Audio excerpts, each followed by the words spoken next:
चलो विद्या की माँ जल्दी करो। आई तेरे लिए इस बार बेंगलोर सिल्क पक्का। रहने दे। अगर आई तू फिर शुरू हो गई। महीने में 4 बार जाती है मैं टूर पे, तू हर बार। अरे इसकी तो आदत है, आंखों में लीकेज है इसके। तू आजा। Bye bye bye.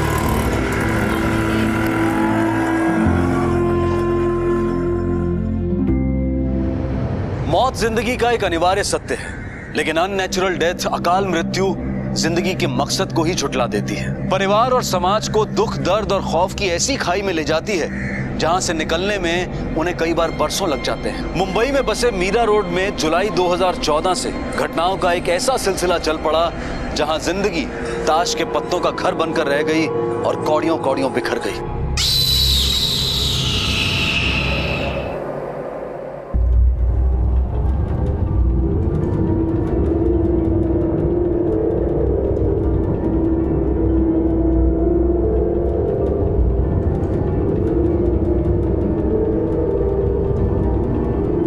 पवन,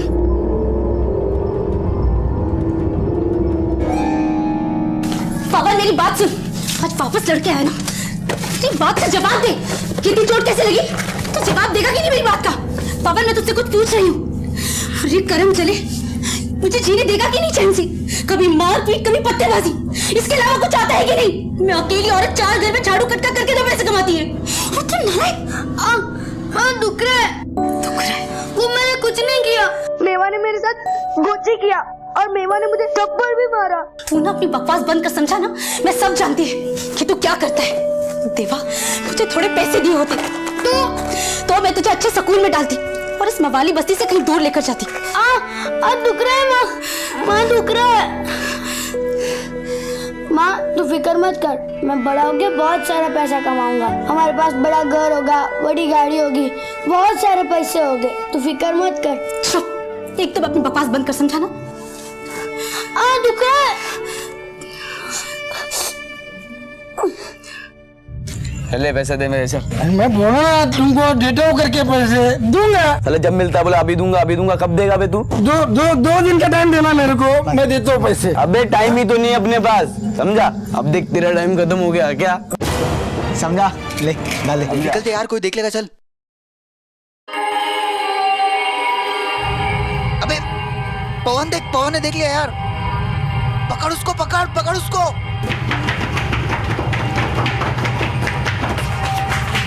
ये रुक।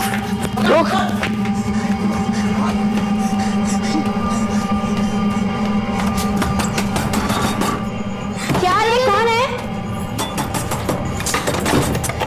हाय पवन, क्या हुआ? हाँ, कैसा आवाज क्यों है? क्या हुआ? अरे वो लोग मुझे मार देंगे। कौन मार देगा? पवन हुआ क्या? बताएगा कौन मार देगा? क्या कर लिया है तू? अरे मैंने कुछ नहीं किया। तेरी कसम आई, उन लोग ने एक आदमी का खून भी कर दिया। सच में आई, वो लोग मुझे भी मार देंगे। अरे कौन किसको मार देगा? मेवा और उसके दोस्त मुझे मार देंगे। कुत्ते के पिल्ले बाहर निकल। खोल रे, खोल। बाहर निकल कुत्ते का पिल्ले। तू जा।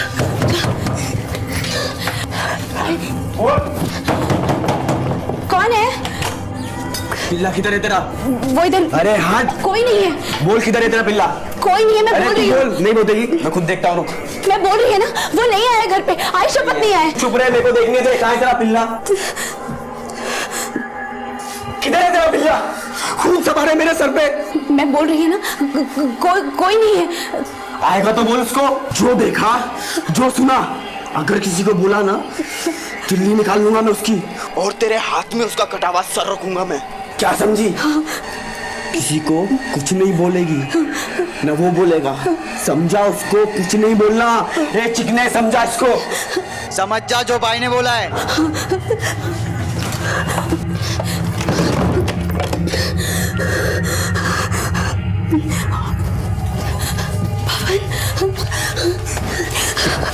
आई वो लोग मुझे मार देंगे। आई मैं तुझे कुछ नहीं होने दूंगी, मैं तुझे कुछ नहीं होने दूंगी। आई सब मुझे पता है सब किसने किया। किसने? मेवा और उसके दोस्त लोगों ने किया है। उसे छोड़ दो साहब, उसने कुछ नहीं किया है साहब, वो गलत लोगों के संगत में है साहब। जो कुछ कहना थाने में आके बोलना। साहब कुछ नहीं किया मेरे बेटे ने साहब। तूने खबर दी ना पुलिस को? अरे साहब कुछ नहीं किया, कुछ नहीं किया, गलत लोगों के संगत में।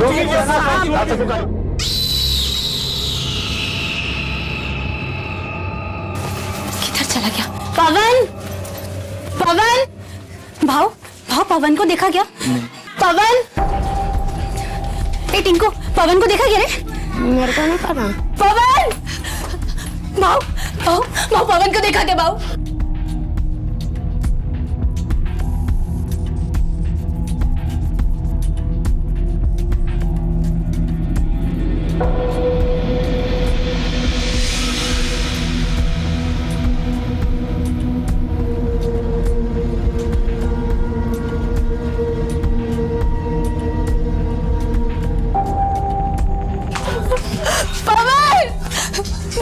भाव पवन को देखा कि मैं सुबह से ड्यूटी कहीं नहीं मिल रहा भाव। पवन का कोई पंगा उंगा तो नहीं हुआ था?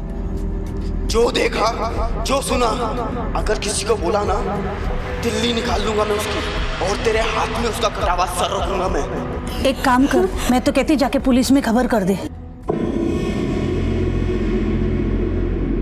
तो तुम्हारे बेटे ने मेवा और उसके साथियों को चाकू चलाते हुए देखा था? हो साहब। फिर? साहब मेवा घर पे आके धमकी दिया कि अगर पवन ने किसी को भी कुछ भी कहा तो उसकी तिल्ली निकालेगा, उसकी मुंडी काट कर मेरे।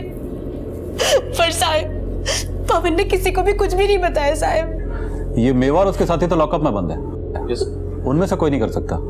हो सकता है काम उसके किसी जोड़ीदार ने किया हो। हम पूछताछ करते हैं। बच्चे की कोई तस्वीर, कोई फोटो वगैरह? फोटो तो नहीं है, पर बहुत छोटा है साहब, इतना बड़ा साहब। हल्के गुलाबी रंग की टी शर्ट पहनी थी। बहुत बोलता है साहब, पर बहुत भोला है, एकदम ही बेवकूफ है साहब। वो एक बार मुझे मिल जाएगा ना साहब, उसे किधर ही नहीं जाने देगी साहब, मैं किधर ही नहीं जाने देगी। उनसे बच्चे की डिटेल्स लेके आसपास के सभी थानों में पहुंचा था। Okay sir. साहब मेरा बेटा मिल जाएगा ना साहब? मिल जाएगा, हम कोशिश करेंगे। मीरा रोड इलाके से पवन भली भांति परिचित था। अपने आप में वो एक तेज चतुर बच्चा था, और ऐसे में उसका इस तरह से अचानक लापता हो जाना किसी भयानक अनहोनी की तरफ ही इशारा कर रहा था। हमारे देश में लापता बच्चे आमतौर पर यौन शोषण, गुलामी और भीख का शिकार हो जाते हैं, और कई बार तो ऐसा हश्र होता है कि इंसानी रूह कांप जाए।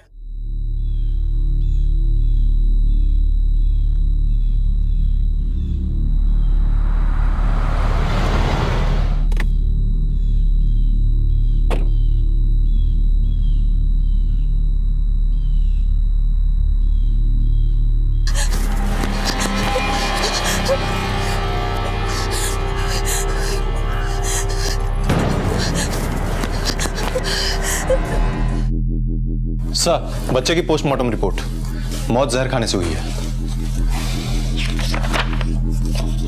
और जहर उस केक में था जिसे बच्चे ने हाथ में पकड़ा हुआ था? हाँ सर। ये सड़क मीरा रोड इंडस्ट्रियल एरिया से होकर गुजरती, जिसके किनारे उस बच्चे की लाश मिली। देशमुख जरा ध्यान से देखो, इस सड़क के किनारे बहुत सारी फैक्ट्रीज हैं, जिनमें से कई फैक्ट्रीज में सीसीटीवी कैमरास लगे हुए हैं। हाँ सर। बच्चा सड़क पर दूर से चलता हुआ आया। ये देखो, ये एक सीधी सड़क है, तकरीबन कोई 3-4 किलोमीटर लंबी। हो सकता है इनमें से किसी फैक्ट्रीज में लगे हुए सीसीटीवी कैमरास में उस बच्चे की कोई तस्वीर कैद हुई है। मैं भी पता करता हूँ सर।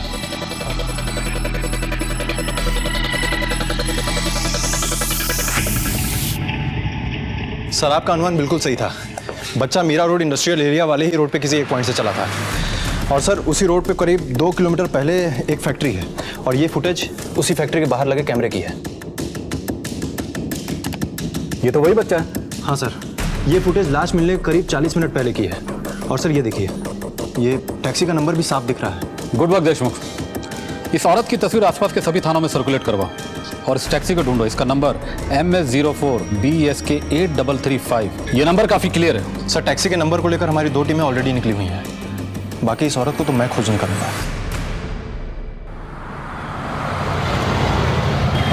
चढ़िए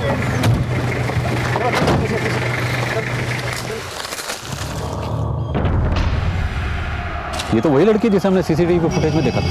हाँ सर। इसे भी शायद गला दबा के मारा गया है। इसके पास कोई सामान वगैरह मिला, पर्स या बैग? नहीं साहब, कुछ भी नहीं मिला। बच्चे की लाश फैक्ट्री से 4 किलोमीटर आगे और लड़की की लाश यहाँ। बच्चे को जहर देके मारा गया और लड़की को शायद गला दबा के। सर कुछ उलझा हुआ सा मामला लगता है। बॉडी का पोस्टमार्टम के लिए भेजो। Okay sir.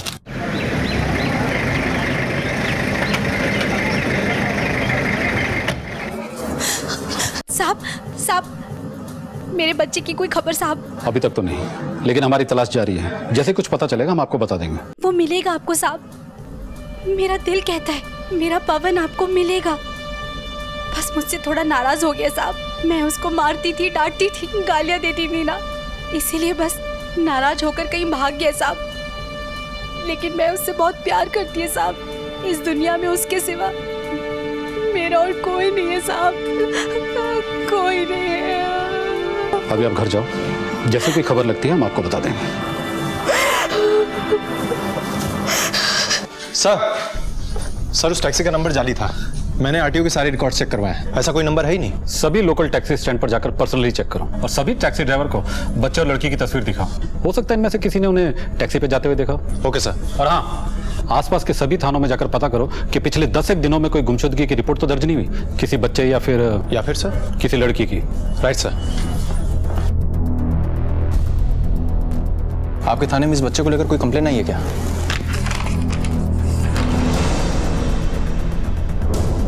नहीं है।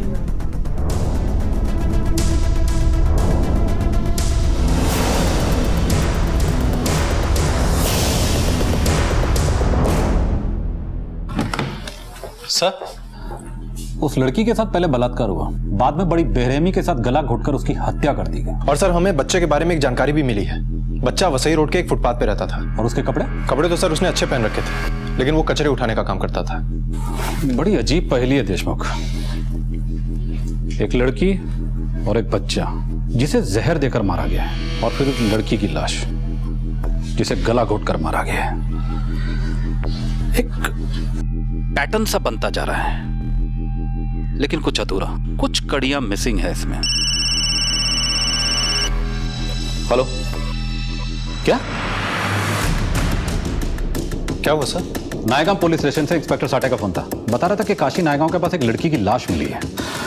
बॉडी में पहचान के लिए कोई भी चीज नहीं मिली है।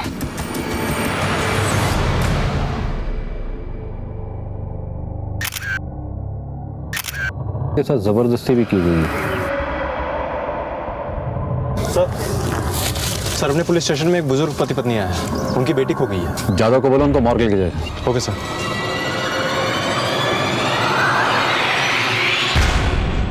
ये क्या हो रहा था मुंबई शहर में?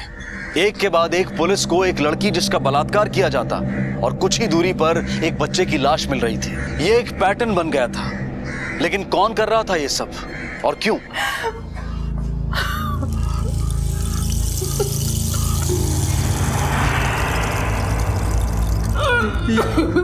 अपनी मृदुल नहीं है ये, काय को रोती है? हाँ? अपनी बेटी को कुछ नहीं हुआ। हाँ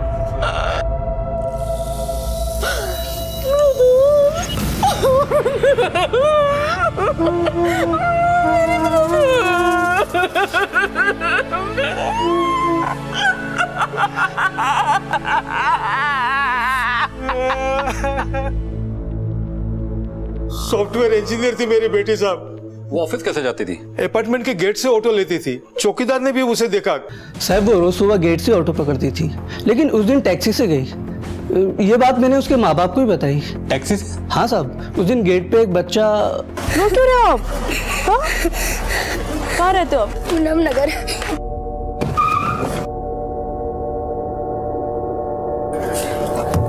ड्राइवर से क्या बात हुई इस लड़की की? साहब वो लोग बहुत दूर खड़े थे तो सुन नहीं पाया। गाड़ी का नंबर याद है?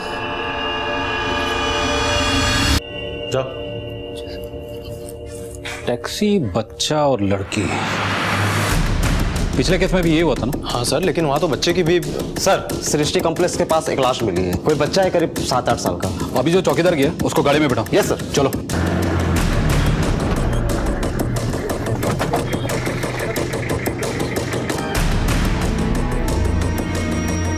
साहब ये तो वही बच्चा है जो कल मृदुल मैडम के साथ टैक्सी में बैठा था।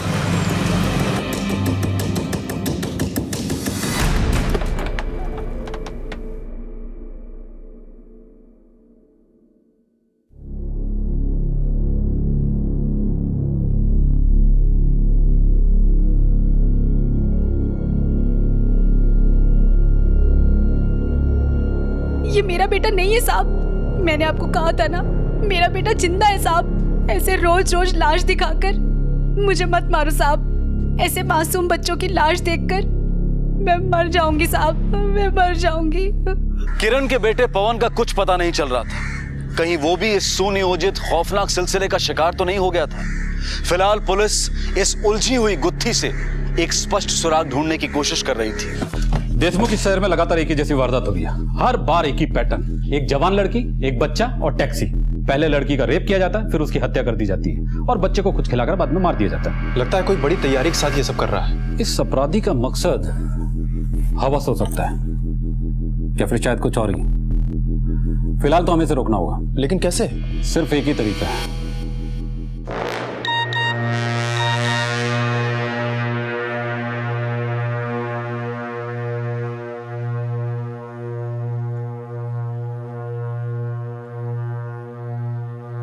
और हीरो ने क्या डायलॉग मारा पता है? जास्ती बोलेगा नहीं तो इधर ही 3 का 13 कर देगा मैं। मस्त ना? हीरो आई आई आई आई आई। क्या हुआ बेटा, तुम रो क्यों रहे हो? मैं घूम गया हूँ। तुम्हारी आई कहाँ है? अच्छा, तुम्हें तुम्हारा घर तो पता होगा ना? हाँ, वो मंदिर के पास। मैं तुम्हें तुम्हारे घर तक छोड़कर आऊंगी। हाँ चलो। क्या नाम है तुम्हारा? दीपू। ये बताओ तुम गुम कैसे हो गए? अरे मैडम, आजकल के माँ बाप ना अपने बच्चों पर ध्यान ही नहीं देते।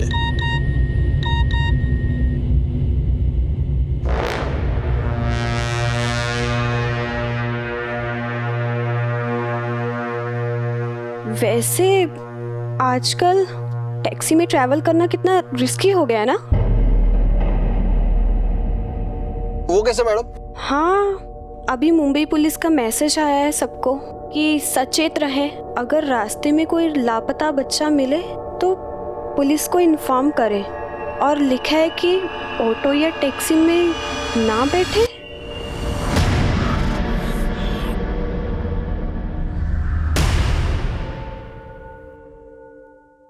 अरे बेटा, यही मंदिर है ना? देख जरा। हाँ हाँ हाँ, वही मेरा घर है। रुको रुको। अरे बेटा सुन। चलो मैडम, आपको छोड़ देता हूँ।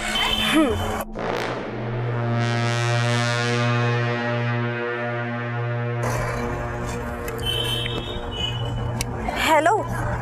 हाँ मम्मी, मैं टैक्सी में ही हूँ। हाँ हाँ हाँ, मैं घर पहुँच ही रही हूँ। 10 मिनट में मैं पहुँच ही जाऊँगी। ठीक है? हाँ।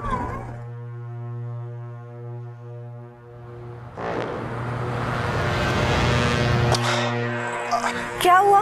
मैडम, वो है ना, गैस खत्म हो गया। एक काम करो ना, आप दूसरी टैक्सी पकड़ो ना।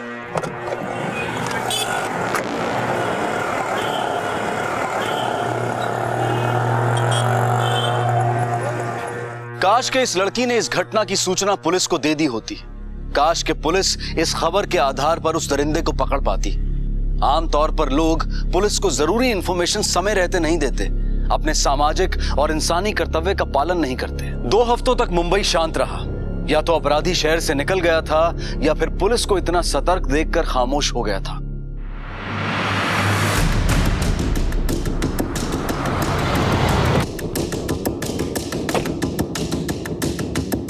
सर, बदबू तो बहुत दिनों से आ रही थी। मुझे लगा कोई जानवर मरा हो, लेकिन सर मैं ऊपर जब जाके देखा तो लाश काफी सड़ चुकी है। हाँ सर, इधर कोई आता जाता नहीं है तो किसी ने लाश देखी नहीं होगी।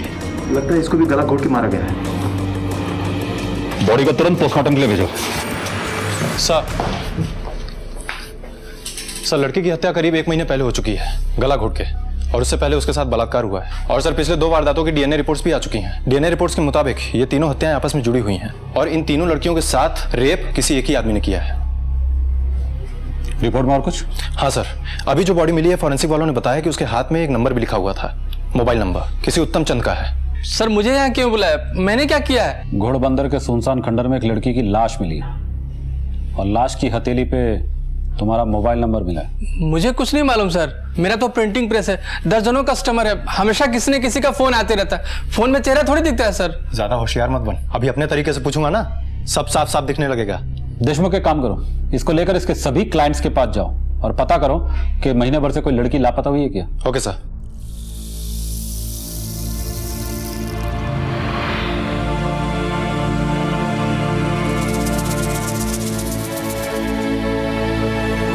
सर उत्तम चंद के क्लाइंट्स में से किसी को कुछ नहीं मालूम उस लड़की के बारे में। हेलो, हाँ ठीक है। क्या हुआ सर? लड़की के ऑफिस का पता चल गया। सर विद्या पाठक हमारी कंपनी की मार्केटिंग एग्जीक्यूटिव थी और उस दिन वो बेंगलोर के लिए निकली थी सर। बेंगलोर क्यों? बेंगलोर में हमारी कंपनी का एक ब्रांच है, लेकिन उस दिन के बाद उसकी कोई खबर नहीं मिली। उसके पेरेंट्स भी बहुत परेशान हैं और हमने वसई पुलिस स्टेशन में कंप्लेंट भी दर्ज कराई है। विद्या के पेरेंट्स कहाँ रहते हैं? सर वो विरार से आती थी। उसके हाथ पे ये नंबर मिला था। सर विद्या की एक आदत थी, वो कुछ भी किसी से भी बात करती थी तो नंबर अपने हाथ पे लिख लेती थी। और सर What happened? आप कौन? सर ये हमारे जीएम है मिस्टर विकास पटेल सर। सर पुलिस को विद्या की लाश मिली। What? My God! अभी 6 महीने पहले तो उसने हमारा ऑफिस ज्वाइन किया था। ये सब कैसे हुआ? पुलिस जांच कर रही है। एनीवे मुझे निकलना होगा, मेरी एक इंपॉर्टेंट मीटिंग है बोरीवली में। एंड अगर आपको मेरी कोई भी हेल्प की जरूरत हो, आप ये मेरा कार्ड रखिए। Please call me any time. I am really sorry, I will have to rush. Okay?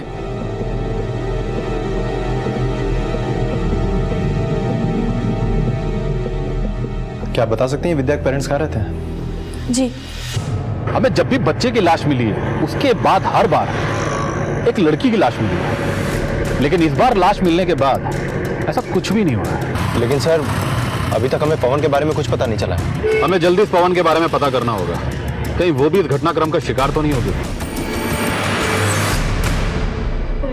सब 1 महीने से ढूंढ रहे थे, 1 महीने से। आखिरी बार आप लोग उससे कब मिले थे? उसी रोज जब वो बैंगलोर जा रही थी। उसके साथ उसका मंगेतर भी था साहब। कौन मंगेतर? अनुपम पाटिल साहब। बहुत अच्छा लड़का है साहब, इंश्योरेंस एजेंट है। 1 महीने पहले ही दोनों की सगाई हुई थी साहब। दोनों बहुत खुश थे, दिसंबर में शादी तय हुई थी साहब। बाय अनुपम। बाय। बाय। आपको पक्का यकीन है कि वो ऑटो से ही गई थी, टैक्सी तो नहीं थी ना? अरे नहीं साहब, मैं ऑटो लेके आया था। ये अनुपम पाटिल कहाँ रहते हैं? सर महीने भर से ढूंढ रहा हूँ उसको, कहाँ नहीं ढूंढा। यहाँ लोकल थाने के चक्कर काट के पागल हो गया। वसई विरार मीरा रोड मुंबई सेंट्रल तक गया। कब से जानते हो उसको? सर हम लोग एक साथ कॉलेज में थे, 5 साल हो गए। विद्या से किसी की कोई रंजिश, कोई झगड़ा? नहीं सर, उसका किसी के साथ झगड़ा हो ही नहीं सकता। अगर कोई ऊंची आवाज में भी बात करे ना तो भी डर जाती। कोई उसको बुरा भी बोल दे तो भी कुछ नहीं बोलते। मुझे यहाँ पे क्यों बुलाया सर? ताकि आप वो बातें बता सके जो उधर ऑफिस में बोल नहीं पा रही थी। एक्चुअली विद्या और बॉस के बीच में कुछ प्रॉब्लम चल रहा था। कैसी प्रॉब्लम? विद्या जिस दिन बेंगलोर के लिए निकल रही थी उस दिन बॉस उसे अपने कैबिन में बहुत डांट रहे थे। बॉस के साथ उसका रिलेशन? विद्या मार्केटिंग में थी और हमारी कंपनी का सारा काम मार्केटिंग से ही होता है, तो बॉस के साथ उसका उठना बैठना लगा रहता था। ये विकास के साथ भी? वैसे तो ठीक है, लेकिन थोड़ा सीक्रेटिव है। बाकी वो अपने बारे में किसी को ज्यादा कुछ नहीं बताता। अब बताएगा। देखिए मुझे जो मालूम था मैंने आपको बता दिया है। वो महज एक एम्प्लॉय थी and I am really sad कि उसके साथ जो कुछ भी हुआ, इससे ज्यादा मुझे कुछ पता नहीं है। फिर तो हमें आपको थाने में 1-2 दिन और रखना पड़ेगा। किस जुर्म में? अगर आप हमारे साथ कोऑपरेट नहीं करेंगे तो मजबूरन हमें आपकी रिमांड लेनी पड़ेगी। देखिए मैं अपने लॉयर से बात करना चाहता हूँ। और आप ये कैसे कह सकते हैं? 20 साल हो गए मुझे इस नौकरी में, कुछ नजरें पड़ना हम भी अच्छे तरीके से जानते हैं। अभी आप बताएंगे या कोर्ट से ऑर्डर मंगवाऊं? देखिए अब वो मैं और विद्या I mean, हम दोनों के बीच में कुछ चल रहा था। क्या? हम एक दूसरे से प्यार करते थे उसकी शादी तय हो चुकी थी और हम उसके मंगेतर से मिलके आए हैं। हाँ मैं जानता हूँ कि उसका मंगेतर था, लेकिन वो उस रिश्ते से खुश नहीं थी। वो एक साधारण सा इंश्योरेंस एजेंट था और वो काफी एम्बिशियस थी। वो जिंदगी में आगे जाना चाहती थी, स्मार्ट थी और मुझे अच्छी लगी। उसका इस्तेमाल किया और बाद में फेंक दिया। देखिए, हम दोनों शादी करने वाले थे जिस दिन वो बेंगलोर जा रही थी। मुझे कुछ और टाइम चाहिए, मम्मी पापा को भी बताना। और फिर पिछले 3 महीने से तुम मुझसे टाइम मांग रही हो। इनफ इज इनफ यार। विद्या, मैं तुमसे बहुत प्यार करता हूँ और कितने दिन तुमसे दूर। सर आप ही बताइए, जिस लड़की से मैं इतना प्यार करता था, जिससे मैं शादी करने वाला था, मैं उसे क्यों मारूंगा? क्यों? देखिए, आप अभी जा सकते हैं, लेकिन बिना हमारी परमिशन के आप मुंबई से बाहर नहीं जा सकते। इस आदमी का बैकग्राउंड चेक करवाओ, मुझे इस आदमी पर शक है। कोई खबर नहीं तेरे बेटे की, मिलती खबर भिजवा देंगे। अब तुम जाओ।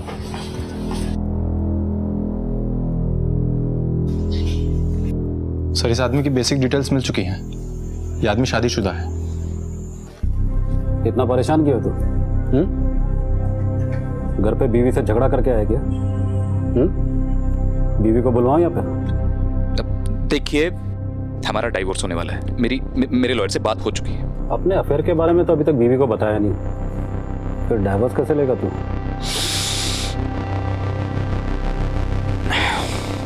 बताया था।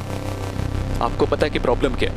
ये विद्या मुझे 3 महीने से शादी की डेट के लिए टाल रही थी, जिसकी खातिर मैं अपनी 7 साल पुरानी शादी को छोड़ रहा था। लेकिन बेंगलोर जाने से पहले मुझे उसने बोला था, मुझे बस बैंगलोर से लौटने दो, फिर पक्का शादी कर लेंगे। मैंने अनुपम को भी बता दिया, बस तुम थोड़ा सा शांत हो जाओ प्लीज। विकास के आंसू सच्चे हैं या झूठे, विकास की बातें मनगढ़ंत हैं या हकीकत का बयां, ये पुलिस की जांच पड़ताल उजागर कर देगी। लेकिन इतना तय था कि विद्या की मौत का मकसद इंसानी रिश्तों के दरमियान ही था। प्यार जैसी खूबसूरत भावना मौत की बदसूरत शक्ल अख्तियार कर सकती है, इसकी मिसालें अपराध के इतिहास में भरी हुई हैं। अगर पुलिस का शक विकास पर है तो सवाल यह उठता है कि रिश्तों का वो कौन सा दंश था जिसने विकास को विद्या की हत्या के लिए उकसाया, या फिर सच कहीं और कुछ और ही है। सर, विकास पटेल, ये आदमी ठीक तो नहीं है, लेकिन ये कांड इसने नहीं किया। ये देखो डीएनए रिपोर्ट। तुमने विकास पटेल की एक बात पे गौर किया? कौन सी बात सर? उसने हमें बताया था कि विद्या ने बैंगलोर जाते समय उससे कहा था कि लौटती वो उससे शादी करेगी। मुझे बस बैंगलोर से लौटने दो, फिर पक्का शादी कर लेंगे। और उसने ये बात किसी और से भी कह दी थी। हाँ सर, वैसे भी विद्या के बैंगलोर से लौटने के बाद विकास से शादी करना, अगर किसी को सबसे ज्यादा अखरता तो वो यही शख्स है। और सर, वैसे भी अमीर विकास के सामने इसकी हैसियत ही क्या है। चलो चलकर इससे पूछताछ करते हैं।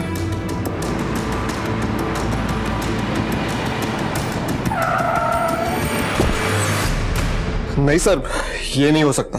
विद्या और उसका बॉस, नहीं सर, ये सब झूठ है। ऐसी कोई बात नहीं है, विद्या ने मुझे नहीं बताई। लेकिन विकास का तो कहना है कि इस रिश्ते को लेकर विद्या की तुमसे बात हुई थी। सर, ये विकास, ये जो कोई भी है ना, ये झूठ बोल रहा है। मेरी विद्या मुझे धोखा नहीं दे सकती। साहब, मैं तो पहले ही इसको बोला था, ये लड़की तेज है, तेरे हाथ से निकल जाएगी। ये ठहरा साहब मामूली इंश्योरेंस एजेंट, 15,000 रुपए से ज्यादा कमाता नहीं है। दीवाना हुआ पड़ा था उस लड़की के पीछे। सुन ले, बॉस के साथ चक्कर चल रहा था उसका। तू चुप कर जा राकेश, सब झूठ है। तू जा यहां से। मैंने इसको समझाया था।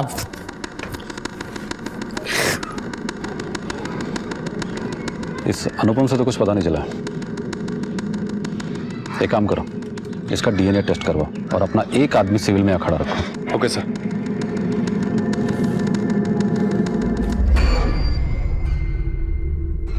सर, ये तो टैक्सी ड्राइवर है। पकड़ के लाओ इसे। Okay sir.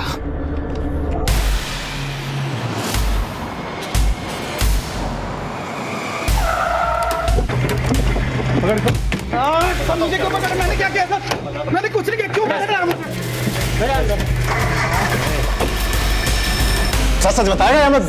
सर, मैं बिल्कुल सही कह रहा हूँ सर। मैं विद्या को जानता तक नहीं हूँ सर, मेरा कोई लेना देना नहीं है सर उससे। तो उधर चौल में इतना बड़बड़ क्यों कर रहा था? साहब, मैं अनुपम को भाई मानता हूँ, बस इसीलिए मैंने बोला। ये लड़का अनुपम सर उस लड़की के पीछे बिल्कुल दीवाना था, लेकिन वो लड़की बहुत तेज थी, बहुत ऊंचे ऊंचे ख्वाब देखती थी साहब। ये कई बार तो मेरी टैक्सी लेके गया साहब उसको घुमाने के लिए।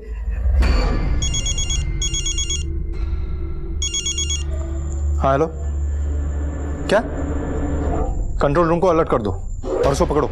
सर, अनुपम के चौल से अपना ही आदमी था। अनुपम अभी अभी वहां से निकल रहा है और सर उसके हाथ में कुछ बैग वगैरह भी था।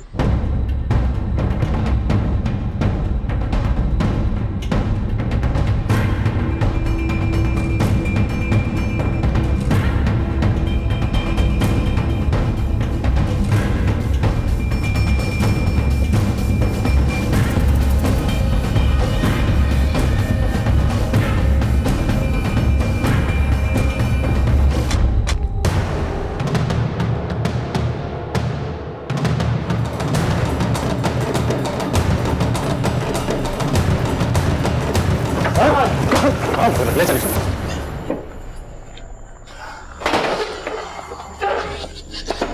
विद्या के बैंगलोर जाने के कुछ रोज पहले मैंने पता कर लिया था क्या चल रहा है उसके और उस कमीने विकास के बीच।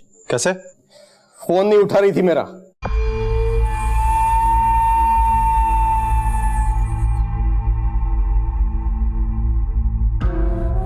एक दिन शाम को वो और विकास गाड़ी से उतरकर सड़क के किनारे खड़े थे। जब मैंने देखा तो मेरा खून खौल गया।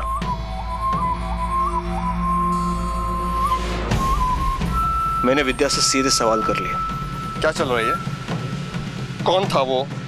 वो अनु, मैं तुझे बताने ही वाली थी। क्या? कि अपना ये एंगेजमेंट, शादी नहीं हो सकता, पहले की तरह फ्रेंडशिप। दिमाग तो ठीक है? हाथ छोड़ मेरा। मैं लाइफ में कुछ बनना चाहती हूँ, बहुत पैसे कमाने हैं मुझे। मैं तेरी छोटी सी खोली में अपनी लाइफ बर्बाद नहीं कर सकती। फिर क्यों किया एंगेजमेंट? देख, मैं उसको छोड़ूंगा नहीं है? और तेरे को भी नहीं, याद रख। फिर एक रोज विद्या बैंगलोर के दौरे पर निकल रही थी। सॉरी बोलने आया हूं तेरे को। मेरे को तेरी सॉरी वॉरी नहीं चाहिए, तू जा यहाँ से। देख, मेरे को तेरा प्रपोजल मंजूर है, हम दोस्त रहेंगे, तू जा उसके साथ।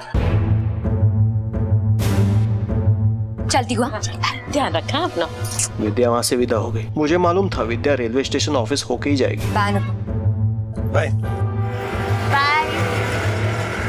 मैंने राकेश से उसकी टैक्सी ले ली और विद्या ऑफिस से छूटने के 5 मिनट पहले ही उसके ऑफिस के गेट के सामने खड़ी कर दी। टैक्सी मुंबई। विद्या बैठ जाओ, मैं तुम्हें छोड़ देता हूँ। तुम क्यों आया? तुम बैंगलोर जाने से पहले एक आखिरी बार तुम्हें स्टेशन छोड़ना चाहता हूँ।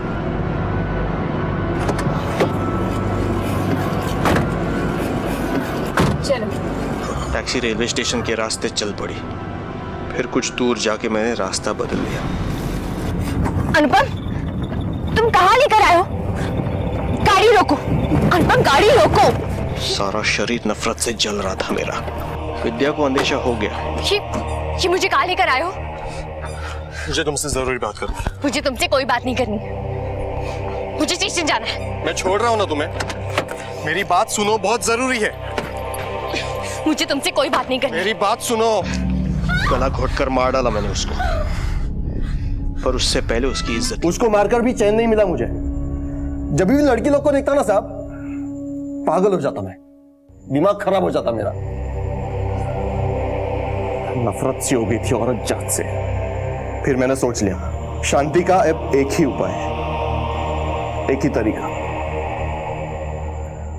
इसलिए मैंने एक प्लान बनाया। रास्ते के किसी गरीब बच्चे को मैं पैसे देके, एक्टिंग का झांसा देके उसे उठा लेता, उसे अच्छे महंगे कपड़े पहनाकर क्या करना है, कैसे करना है समझा देता, और फिर कहीं किसी सड़क पे किसी लड़की के सामने यही लड़का खो जाने की एक्टिंग करता था। मैं सही मौके पर राकेश की टैक्सी लेके सामने पहुंच जाता, मदद करने के बहाने दोनों को टैक्सी में बिठा लेता था, और लड़की का रेप और मर्डर करके बच्चों को जहरीला के। मैंने अखबार में पढ़ लिया पुलिस को कुछ लाशें मिली है, आपका अलर्ट भी देखा। फिर मैं रुक गया, रुक गया। 3 लड़कियां और 2 बच्चे, और भी कोई था तेरा शांति का जरिया? हाँ था ना, एक को तो मैंने भाईंदर की खाड़ी में फेंक दिया, उसे आप ढूंढ नहीं पाएंगे। एक बड़ा पत्थर बांध दिया उसके गले में। और बच्चा? लोहानी टॉस के पीछे वाले जंगल में। अरे क्या साहब, रोज रोज कहाँ लेकर जाते हो? मैंने कहा ना, मेरा पवन जिंदा है, उसे कुछ नहीं हुआ। कल रात में मेरे सपने में आया था और मुझे कहा माँ मैं आ रहा हूँ मैं।